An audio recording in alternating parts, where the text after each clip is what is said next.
We all know Sean Bean has a reputation for being cast in roles where his character is almost certainly going to die.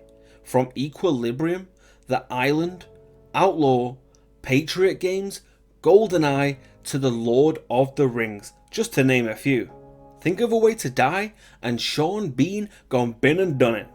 Whether you've read the Song of Ice and Fire books or not, I think we can all agree that Sean Bean was probably the perfect actor to portray Eddard Stark, and not just because of his vast experience of playing cameos and how to execute death scenes, but more because he really did do an amazing job at bringing through the characteristics of Ned. The way he fiercely loves and protects his wife and children, his unwavering sense of honour and justice, to his reserved personality, which often comes across as cold and disdain. Whilst his traits make for him to be a great father and worthy to the title of a noble lord, they unfortunately make him a terrible politician. Even though he's straight thinking and usually speaks his mind, it's his capacity for mercy that leads to his demise. Rather than take appropriate action against Cersei for her crimes, he tries to talk to her privately, thinking that he's given her time to save her children, but all he did was give her the opportunity to scheme her way out. Sadly, we all know what happened in the end as he was betrayed by Littlefinger, who still goes unpunished by the way, which ultimately led to Ned losing his head. But what if there was a way back for him, even just for a moment?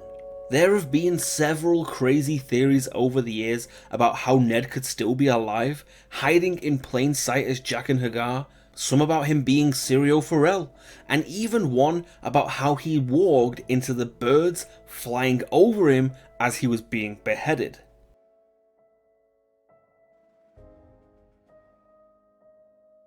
Let's go back to my point about Peter Baelish still not being punished, and not just for Ned's death, but for everything he's done.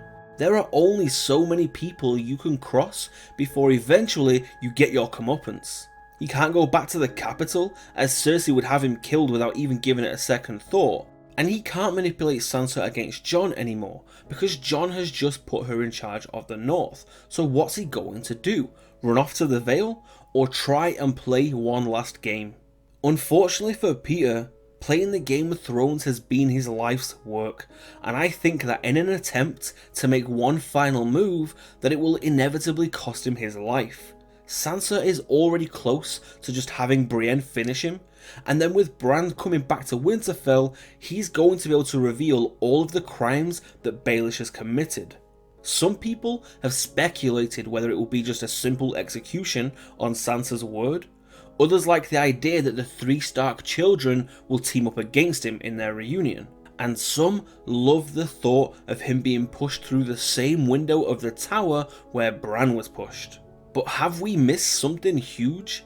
Is the way that Eddard Stark was killed a foreshadowing of how Baelish will meet his demise? Because surely the best way for it to happen, the way that serves the greatest justice and the most poetic way to get revenge on Littlefinger, would be if Arya Stark, the newly trained assassin, the girl who learnt how to become no one with the Faceless Men, the girl who can wear the faces of the dead, wore her father Ned Stark's face whilst wielding the Valyrian dagger Cat's Paw to cut down the man who was responsible for not only having Ned Stark locked up, which led to his beheading, but who also conspired to have Bran murdered and for selling Sansa to the Boltons. Lord Peter Baelish, forced to look upon the man whose wife he tried to steal, whose family he tried to destroy, and be frozen in complete shock as the ghost of Ned Stark ends his life with his own blade, while speaking the words, "Your game, Lord Baelish, is over." Wouldn't that serve as the greatest Stark reunion? Thank you so much for watching, people, and thank you to everyone for helping me reach 50,000 subscribers. You guys are awesome.